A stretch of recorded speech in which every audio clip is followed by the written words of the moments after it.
नमस्कार। श्रीमद्वाल्मीकीय रामायणे बालकांडे अष्टादशः सर्गः। निर्वृत्ते तु कृतो तस्मिन् हयमेधे महात्मनः प्रतिगृह्यामराभागान् प्रतिजग्मुर्यथागतम्। महामना राजा दशरथ यज्ञ समाप्त होने पर देवता लोग अपना अपना भाग ले जैसे आए थे वैसे ही लौट गए।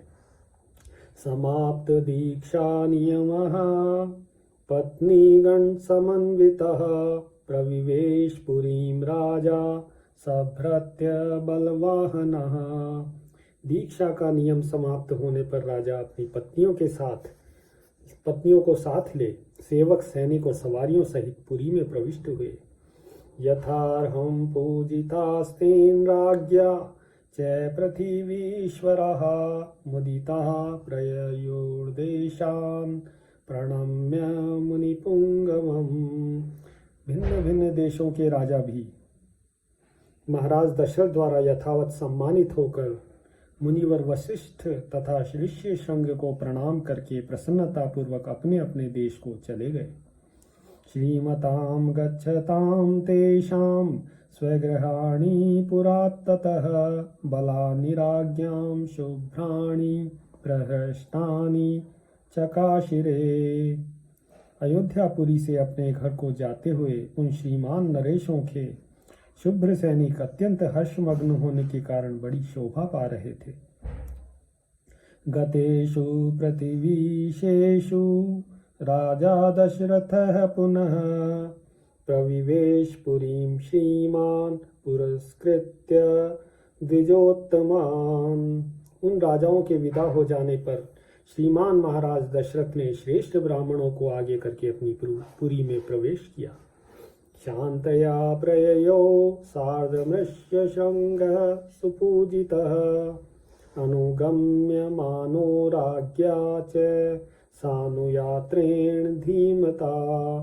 राजा द्वारा अत्यंत सम्मानित होकर ऋषि शृंग मुनि भी शांता के साथ अपने स्थान को चले गए।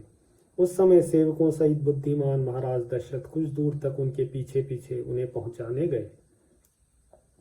एवं विसृज्य तान् सर्वान् राजा संपूर्ण मानसः उवास सुखितस्तत्र पुत्रोत्पत्तिं विचिन्तयन्।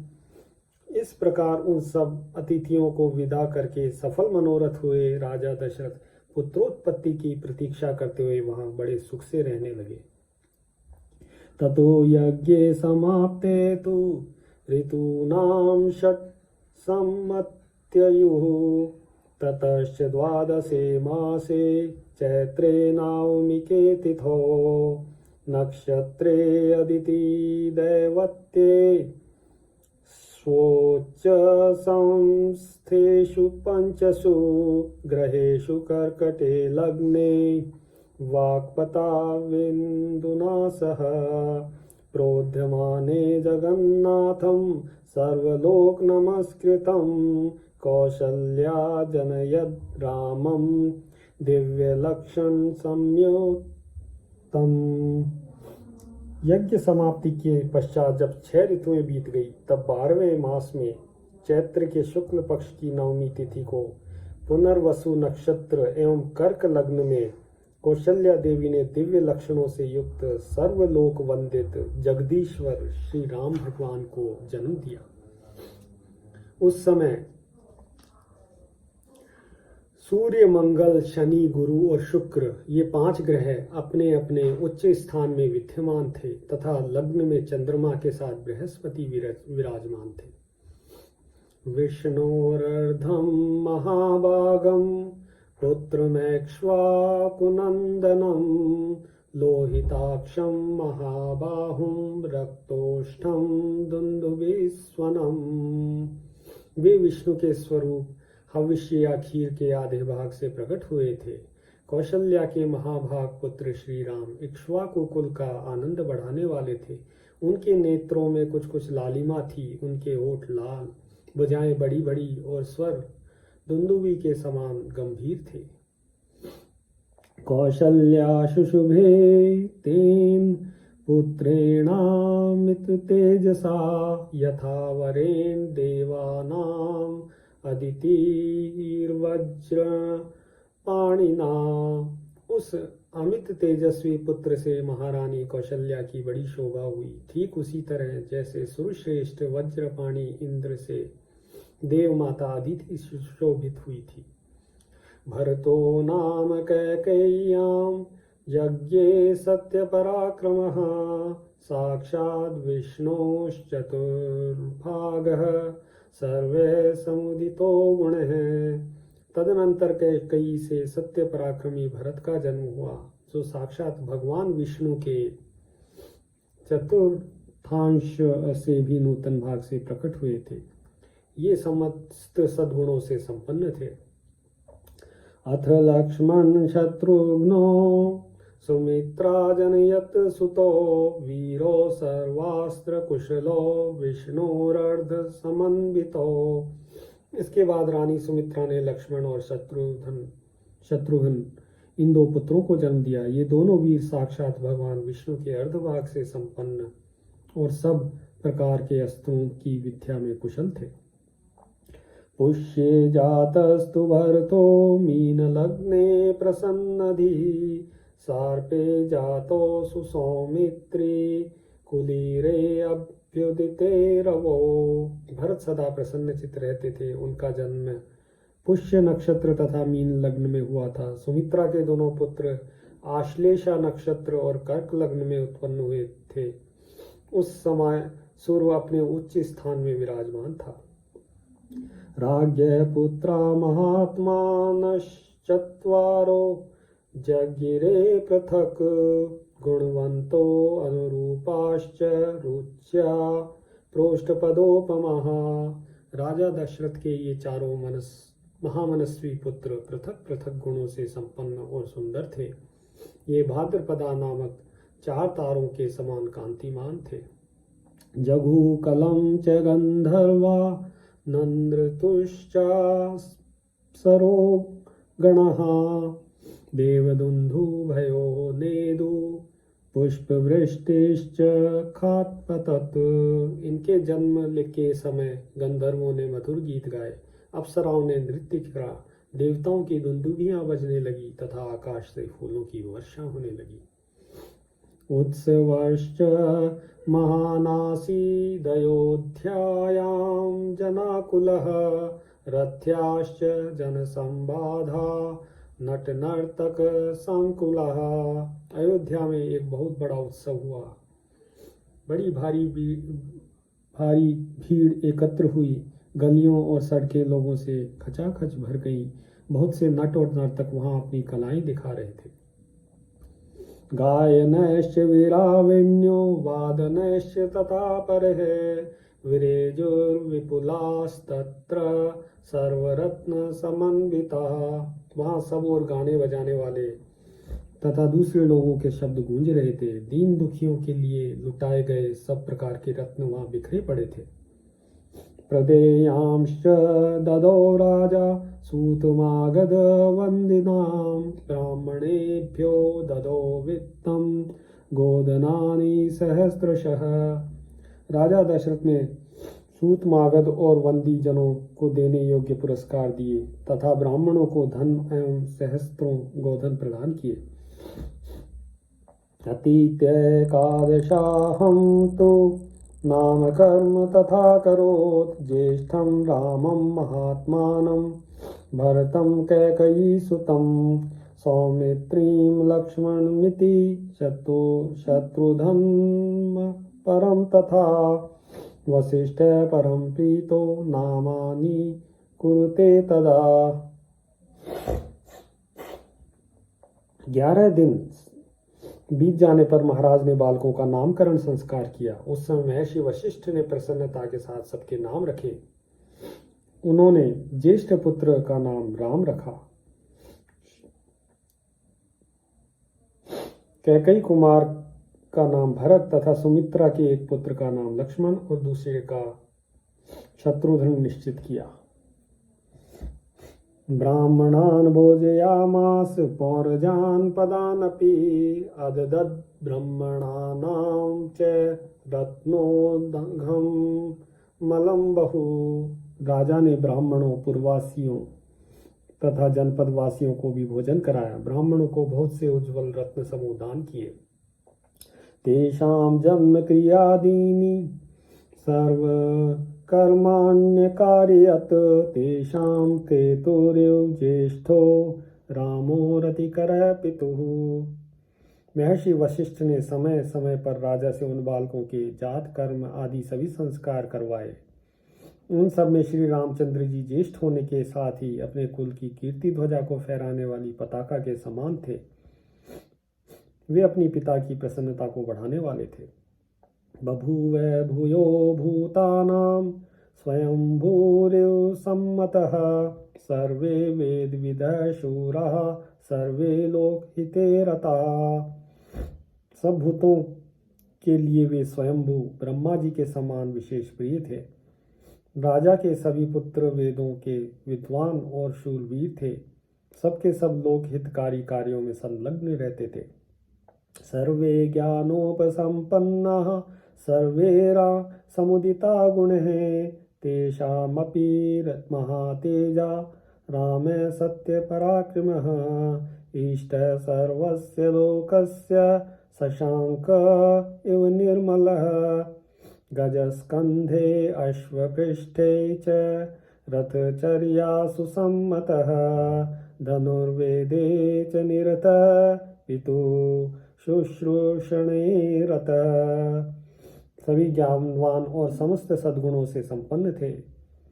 उनमें भी सत्य पराक्रमी रामचंद्र भगवान सबसे अधिक तेजस्वी सब लोगों के विशेष प्रिय थे। वे निष्कलंक चंद्रमा के समान शोभा पाते थे। उन्होंने हाथी के कंधे और घोड़े की पीठ पर बैठने तथा रथ हाँकने की कला में भी सम्मानपूर्ण स्थान प्राप्त किया था। वे सदा धनुर्वेद का अभ्यास करते थे और पिता की सेवा में लगे रहते थे। बाल्यात् प्रभृति सुस्निग्धो लक्ष्मणो लक्ष्मीवर्धनः रामस्य लोकरामस्य भ्रातुर्ज्येष्ठस्य नित्यशः सर्वप्रियकरस्तस्य रामस्यापि शरीरतः। लक्ष्मी की वृद्धि करने वाले लक्ष्मण बाल्यावस्था से ही श्री रामचंद्र भगवान के प्रति अत्यंत अनुराग रखते थे। वे अपने बड़े भाई लोकाभिराम श्री राम का सदा ही प्रिय लगते थे और शरीर से भी उनकी सेवा में जुटे रहते थे। लक्ष्मणो लक्ष्मी संपन्नो बहि प्राण इवापरः न चैतेन विना निद्रां लभते पुरुषोत्तमः मृष्टमन्नमुपानीतम् अश्नाति न ही तम विना। शोभा संपन्न लक्ष्मण श्री रामचंद्र भगवान के लिए बाहर विचरने वाले दूसरे प्राण के समान थे। पुरुषोत्तम श्री राम भगवान को उनके बिना नींद भी नहीं आती थी। यदि उनके पास उत्तम भोजन लाया जाता तो राम भगवान उसमें से लक्ष्मण को दिए बिना नहीं खाते थे। यदा ही हयमारूढ़ो मृगयां याति राघवः अथैनं पृष्ठतो अभ्येति सदनुः परिपालयन् भरतस्यापि शत्रुघ्नो लक्ष्मण वरजो हि सह प्राणे प्रियतरो नित्यं तस्य चासीत् तथा प्रियः। जब श्री रामचंद्र भगवान घोड़े पर चढ़कर शिकार खेलने के लिए जाते थे, उस समय लक्ष्मण धनुष लेकर उनके शरीर की रक्षा करते हुए पीछे पीछे जाते थे। उसी प्रकार लक्ष्मण के छोटे भाई शत्रुघ्न भरत जी को प्राणों से भी अधिक प्रिय थे और वे भी भरत जी को सदा प्राणों से भी अधिक प्रिय मानते थे। स चतुर्वीर्महाभाग पुत्रैर्दशरथः प्रियः बभूव परम प्रीतो देवैरिव पितामहः। इन चार महान भाग्यशाली प्रिय पुत्रों से राजा दशरथ को बड़ी प्रसन्नता प्राप्त होती थी। ठीक वैसे ही जैसे चार देवताओं दिक्पालों से ब्रह्मा जी को प्रसन्नता होती है। ते यथा ज्ञानसम्पन्ना सर्वे समुदिता गुणे हीमन्तः कीर्तिमन्तश्च सर्वज्ञा दीर्घदर्शिनः तेषामेवं प्रभावाणां सर्वेषां दीप्ततेजसां पिता दशरथो हृष्टो ब्रह्मालोकाधिपो यथा। वे सब बालक जब समझदार हुए तब समस्त सद्गुणों से संपन्न हो गए। वे सभी लज्जाशील, यशस्वी, सर्वज्ञ और दूरदर्शी थे। ऐसे प्रभावशाली और अत्यंत तेजस्वी उन सभी पुत्रों की प्राप्ति से राजा दशरथ लोकेश्वर ब्रह्मा की भांति बहुत प्रसन्न थे। ते चापि मनुज व्याघ्रा वैदिकाध्ययने रतः शुश्रणरता धनुर्वेदे च निष्ठिताः। वे पुरुष सिंह राजकुमार प्रतिदिन वेदों के स्वाध्याय, पिता की सेवा तथा धनुर्वेद के अभ्यास में दत्तचित्त रहते थे। अथ राजा दशरथस्तेषां दारक्रियां प्रति चिन्तयामास धर्मात्या सोपाध्याय सबान्धवः तस्य चिन्तयमानस्य मन्त्रिमध्ये महात्मनः अभ्यागच्छ महातेजा विश्वामित्रो महामुनि। एक दिन धर्मात्मा राजा दशरथ पुरोहित तथा बंधु बांधवों के साथ बैठकर पुत्रों के विवाह के विषय में विचार कर रहे थे। मंत्रियों के बीच में विचार करते हुए उन महामन नरेश के यहाँ महातेजस्वी महामुनि विश्वामित्र पधारे। स राज्ञो दर्शनाकांक्षी द्वाराध्यक्षानुवाच है शीघ्रमाख्यात मां प्राप्तं कौशिकं गादिन सुतम। वे राजा से मिलना चाहते थे। उन्होंने द्वारपालों से कहा, तुम लोग शीघ्र ही जाकर महाराज को यह सूचना दो कि कुशिक वंशी गाधिपुत्र विश्वामित्र आए हैं। तच्छ्रुत्वा वचनं तस्य राज्ञो वेश्म प्रदुर्ध्रुवः सम्भ्रान्त मनसः सर्वे तेन वाक्येन चोदिताः। उनकी यह बात सुनकर वे द्वारपाल दौड़ते हुए राजा के दरबार में गए। वे सब विश्वामित्र के इस वाक्य से प्रेरित होकर मन ही मन घबराए हुए थे। ते गत्वा राजभवनं विश्वामित्रं ऋषिं तदा प्राप्तमावेदया मासुर्नृपाये क्ष्वाकवे तदा। राजा के दरबार में पहुंचकर उन्होंने इक्ष्वाकु कुल नंदन अवध नरेश से कहा, महाराज महर्षि विश्वामित्र पधारे हैं। तेषां तद्वचनं श्रुत्वा सपुरोधा समाहिता प्रत्युज्जगाम संहृष्टो ब्रह्माण्डमेव वासवः। उनकी यह बात सुनकर राजा सावधान हो गए। उन्होंने पुरोहित को साथ लेकर बड़े हर्ष के साथ उनकी आगवानी की, मानो देवराज इंद्र ब्रह्मा जी का स्वागत कर रहे हों। स दृष्ट्वा ज्वलितं दीप्त्या तापसं संशितव्रतं प्रहृष्टवदनो राजा ततोऽर्घ्यमुपहारयत्। विश्वामित्र जी कठोर व्रत का पालन करने वाले तपस्वी थे। वे अपने तेज से प्रज्वलित हो रहे थे। उनका दर्शन करके राजा का मुख प्रसन्नता से खिल उठा और उन्होंने महर्षि को अर्घ्य निवेदन किया। सैराज्ञ प्रतिगृह्यार्घ्यं शास्त्रदृष्टेन कर्मणा कुशलं चाव्ययं चैव पर्यपृच्छन् नराधिपम्। राजा का वह अर्घ्य शास्त्रीय विधि के अनुसार स्वीकार करके महर्षि ने उनसे कुशल मंगल पूछा। पुरे कोशे जनपदे बांधवेषु सुहृत्सु च कुशलं कौशिको राज्ञ पर्यपृच्छत सुधार्मिकः। धर्मात्मा विश्वामित्र ने क्रमशः राजा के नगर, खजाना, राज्य, बंधु बांधव एवं मित्र वर्ग आदि के विषय में कुशल प्रश्न किया। अपि ते सन्नताः सर्वे सामंत रिपवो जिताः देवं च मानुषं चैव कर्म ते साध्वनुष्ठितम्। राजन, आपके राज्य की सीमा के निकट रहने वाले शत्रु राजा आपके समक्ष नतमस्तक तो हैं ही, आपने उन पर विजय तो प्राप्त की है न, आपने यज्ञ याग आदि देव कर्म और अतिथि सत्कार आदि मनुष्य कर्म तो अच्छी तरह संपन्न करे हैं ना। वसिष्ठं च समागम्य कुशलं मुनिपुंगव ऋषिंश्च तान् यथा न्यायं महाभाग उवाचः। उसके बाद महाभाग मुनिवर विश्वामित्र ने वशिष्ठ जी तथा अन्य अन्य ऋषियों के साथ मिलकर उन सबका यथावत कुशल समाचार पूछा। ते सर्वे हृष्टमनसस्तस्य राज्ञो निवेशनं विविशुः पूजितास्तेन निषेधुश्च यथार्हतः। फिर वे सब लोग प्रसन्नचित होकर राजा दशरथ के दरबार में गए और उनके द्वारा पूजित हो यथा योग्य आसनों पर बैठ गए।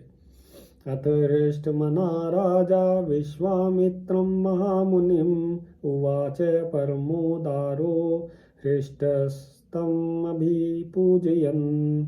तदनंतर प्रसन्नचित्त परम उदार राजा दशरथ ने पुलकित होकर महामुनि विश्वामित्र की प्रशंसा करते हुए कहा, यथामृतस्य संप्राप्तिर्यथा वर्षमनूदके यथा सदृश दारेषु पुत्रजन्मा प्रजस्य वै प्रणष्टस्य यथा लाभो यथा हर्षो महोदयः तथैवागमनं मन्ये स्वागतं ते महामुने।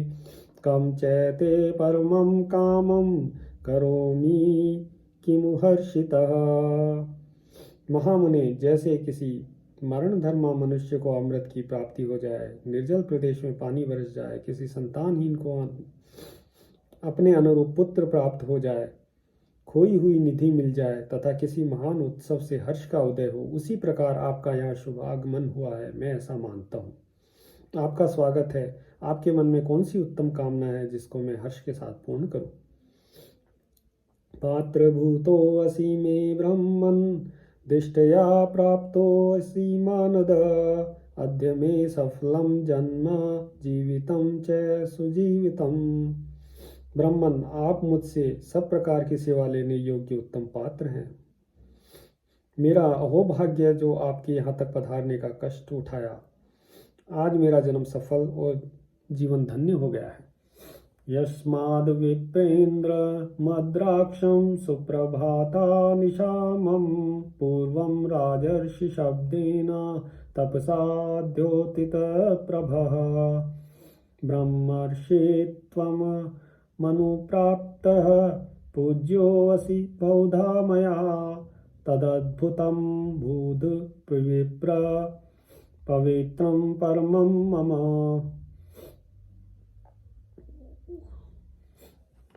मेरी बीती हुई रात सुंदर प्रभात दे गई, जिससे मैंने आज आप ब्राह्मण शिरोमणि का दर्शन किया है। पूर्व काल में आप राजर्षि शब्द से उपलक्षित होते थे, फिर तपस्या से अपनी अद्भुत प्रभा को प्रकाशित करके आपने ब्रह्मर्षि का पद पाया।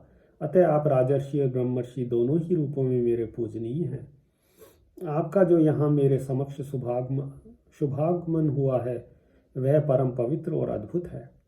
शुभ क्षेत्र गतश्चाहं तव संदर्शनात् प्रभो ब्रूहि यत्पार्थितं तोभ्यं कार्यमागमनं प्रति।